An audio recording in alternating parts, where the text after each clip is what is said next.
విశ్వాసంతో, దేవుడు ఉన్నాడని నిశ్చయతతో, దేవుడు ఉన్నాడని నమ్మకముతో, నీ విశ్వాసముతో మోకాలు నేలకు పడిచి రోషం కలిగి తల పైకెత్తి చేతులు పైకెత్తి ప్రభుని ప్రార్థిస్తే ఆయన ఆకాశంలో నిధిని ఆ నిధిని సిమరిస్తాడు. నువ్వు ప్రార్థన చెయ్యు, ఆలోచిస్తా కూర్చుంటావు. ప్రార్థన చెయ్యు, ఆలోచిస్తా కూర్చుంటావు. ప్రార్థన చెయ్యు, ఆలోచిస్తా కూర్చుంటావు. దెయ్యం ఎలా పోతుంది? నీ సమస్య ఎలా పోతుంది?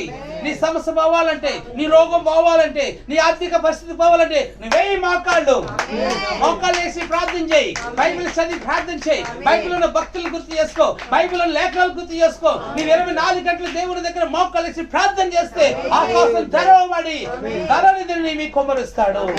వ్యాధి నీ మీద పోతుంది, సమస్య నీ మీద పోతుంది, ప్రతి సమస్య నీ మీద పోతుంది.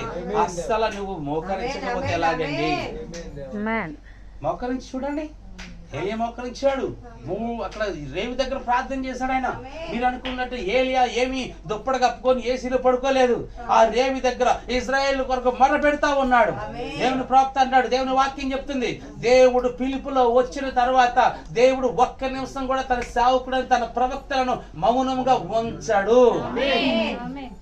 హృదయమందు నలుపుతాడు ఆయన, శరీరమందు నలుపుతాడు ఆయన, ప్రాణమునందు నలుపుతాడు ఆయన. శరీరం నలుగుతి, ప్రాణము నలుగుతి, ఆత్మ కూడా నలుపుతాడు. దేవుడు ఎవరిని ఏనాడు ఖాళీగా ఉంచలేదు. పరిగెట్టించాడు, ప్రార్థించాడు, విజ్ఞాపన చేయించాడు. ప్రాప్తలను పాస్టర్లను ఎప్పుడు నెమ్మదిగా ఉంచాడు ఆయన. వినికిలోడు ప్రాప్త బ్రహ్మ గారిని కూడా ఆయన పరిగెట్టించాడు. ఆయన నలిపేశాడు. ఇవాళ నన్ను కూడా నలుపుతున్నాడు ఆయన, నిన్ను కూడా నలుపుతాడు, మిమ్మల్ని కూడా నలుపుతాడు. ఎందుకంటే దేవుని పనిలో ఉన్న మనందరినీ నలిపించి ప్రార్థన చేసేది. ఎవరు దేవుని సేవలో పడిన తర్వాత వాళ్ళ ఒక్క నిమిషం కూడా ఎవరిని వదలలేదు.